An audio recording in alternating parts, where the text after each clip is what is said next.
ओम श्री गणेशाय नमः। ओम श्री जानकी वल्लभो विजयते। श्री रामचरितमानस सुंदर कांड। ओम श्री सरस्वत्वे नमः। ओम श्री दुर्गा देव्ये नमो नमः। आप ही सुनी खद्योत सम राम ही भान समान। परुष बचन सुनी काढ़ी सी बोला अति खिसियान। मंगल भवन अमंगल हारी। द्रवहु सुदशरथ अजीर बिहारी। सीता अपमान कटी हो तब सिर कठिन कृपाना। नाहित शपथ मम बानी सुमुखी हो तत जीवन हानि। श्याम सरोज दाम सम सुंदर। प्रभु भुज करी कर समदस धर। सो भुज कंठ तब सी घोरा। सुन सजस प्रवापन मोरा। चंद्रहास हर्म परिताप रंगत विरह नरसत जात। शीतल शीत बहसी बर धारा। कह सीता हरुमम दुख भारा। सुनत बचन पुनि मारन आवा। मैं तनया कहनी बुझावा। कहे शिष कर निश्चरण बोलाई। सीतहि बहु विधि त्रास हो जाई। मास दिवस महु काल माना। तो मैं मारब कार्य कृपाना। भवन में दस धर। यहाँ पिशाचिनी बिंद। सीतहि त्रास दिखावही। हरे रूप बहुमंद। त्रिजटा नाम राक्षसी एका। रामचरण प्रति निपुण विवेका। सबनो बोली सुनाई सी सपना। सीतहि से करहित अपना।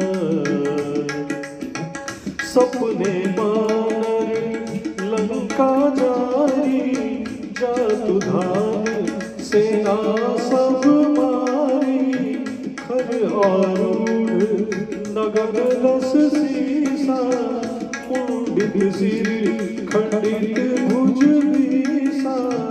दिशा दक्षिण दिश जाई। लंका मना विभीषण पाई। नगर फिरी रघुवीर दुहाई। तब प्रभु सीता बोली पठाई। यह सपना मैं कहूँ पुकारी। कोई सत्य गए दिन चारी। तासु बचन सुनी ते सब डरी। जनक सुता के चरण परी। जहाँ गए सकल सब। सीता कर मन सोच। मास दिवस बीते मोही। मारहि निश्चर पूछ।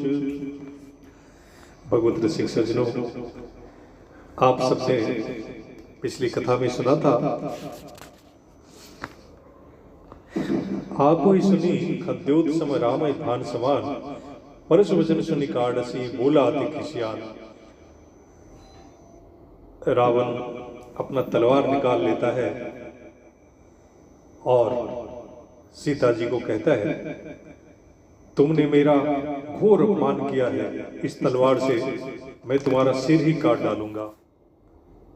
इस पर और आगे वो कहता है, तुम जल्दी से अगर मेरी बात नहीं मान लेती हो तो तुम्हारे जान का खतरा हो सकता है। श्याम सरोज दाम सब सुंदर, माता सीता प्रभु श्री राम को याद करती हैं और कहती हैं कि भगवान श्री राम का जो भुज है कि भुजाएं हैं वह काले कमल के समान सुंदर है। सो भुज कंठ की तब असिघोरा, सुन सठस प्रवान पर मोरा। हे रावण, हे दशानन, मेरा यह प्रण है, या तो वह भुजाएं मेरी गले में आएंगी या फिर तुम्हारा ये तलवार। और चंद्रहास जो रावण के हाथ में तलवार था उससे प्रार्थना करती हैं, हे चंद्रहास, मेरे दुखों का हरण करो। रघुपति के विरह में जो अग्नि मुझे जला रही है तुम उसे शीतल करो, मेरा वध करके तुम मेरा कल्याण करो। कह सीता हर मम दुख भारा, मेरे भारी दुख को तुम हर लो। इस पर रावण फिर से क्रोधित होता है और फिर से मारने के लिए आतुर हो जाता है। मैं तनिया कह नीत बुझावा, मंदोदरी रावण की पत्नी तो जरूर थी परंतु नीति में निपुण थी वो, तो बहुत तरह से रावण को समझाती है। अब रावण राक्षसियों को बुला करके कहता है कि तुम सीता को बहुत तरह से परेशान करो, इसको डराओ और फिर यह कह करके कि मास दिवस मोह कहा न माना, तुम्हें 1 महीने का मैं समय देता हूं, इस अवधि में अगर तूने मेरी बात नहीं मानी तो मैं यही तलवार निकाल करके तेरी हत्या कर डालूंगा। यह करके रावण प्रस्थान करता है। भवन गयो दस्कंदर, अपने भवन की तरफ जाता है और यहाँ पिशाचियों का जो समूह था सीधा ही त्रास दिखा, वही धरे रूप बहुमंद, बहुत बुरी तरह के रूप धर के और सीता जी को डराने का काम कर रही है, परेशान कर रही है। अब इसमें त्रिष्टा नाम की राक्षसी थी, ये चौथी राक्षसी सामने आ रही है सुंदरकांड में। लेकिन कुछ राक्षसियां ऐसी थी जो भगवान श्री राम के चरण कमलों में अपार स्नेह रखती थी। त्रिष्टा नाम राक्षसी एका, रामचंद्र थे निपुण विवेका। अब वो सपनों बोल सुनाए सपना, सीते से एक हित अपना।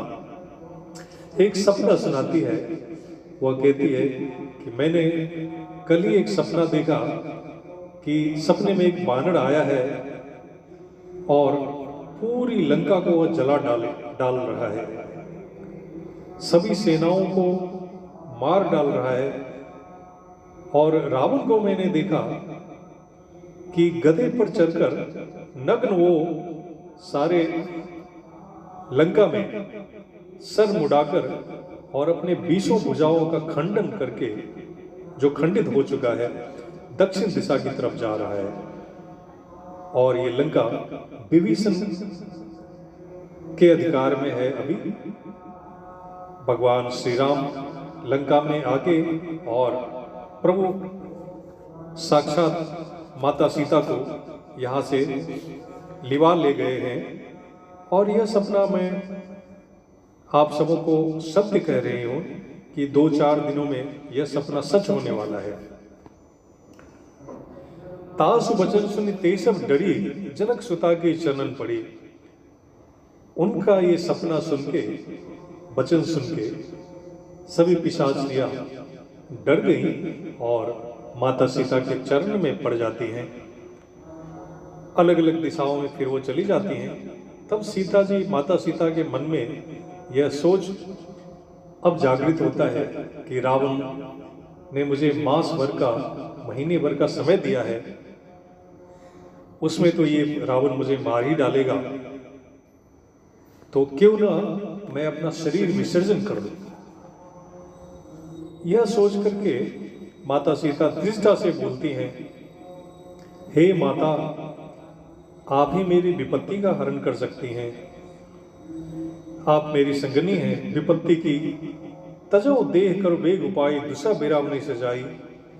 मैं अत्यंत विरह से तो पीड़ित हो ही, और ऊपर से ये रावण का 1 महीने का अवधि मुझे देना, उससे पहले मैं अपना शरीर त्याग दूंगी। आप कहीं से मेरी चिता बनाने का प्रबंध करें और उसमें आप अग्नि लगा दें। मैं सत्य बोलती हूं, मेरे वचन को आप अन्यथा न लें। त्रिष्ठा को ये सारे वचन सूल के जैसे लगते हैं। अब ये वचन सुनकर के त्रिष्ठा बहुत तरह से समझाने का प्रयास करती है और भगवान के अथाह बल का माता सीता का श्रवण करवाती है और उन्हें यह भी कहती है कि निस्न अनल मिल सुन सुकुमारी, हे सुकुमारी, रात्रि में अग्नि का तो कुछ प्रबंध होगा नहीं, तो अस्कई सोनिज भवन सिधारी, यह करके वह भी अपने घर की ओर प्रस्थान कर जाती है। माता सीता अकेले में और विरह से दुखी हो रही है। कह सीता विधि भाग प्रतिकूला, विधाता भी प्रतिकूल हो गए हैं। ना तो कुछ अग्नि का प्रबंध हो रहा है और न मेरा ये दुख खत्म हो रहा है। देखिए तो प्रगट गगन अंगारा, अवनि नावत एक उतारा। ना तो आसमान से कुछ अग्नि प्रकट हो रही है और ना एक तारा ही नजर आ रहा है। पावक में से स्रवत न आगी, मानो मोई जान हतभागी। इस तरह से वह विकल होकर के माता सीता कहती हैं कि सुनो विनय बिटप अशोका, हे अशोक, आप तो शोक का नाश करने वाले हैं। सत्य नाम कर हरम शोका, मेरे शोक का भी हरण करें। आपके पल्लव कितने नए नए पल्लव हैं, अग्नि के समान दिख रहे हैं, उसमें से कुछ अग्नि निकाल करके आप मुझे दें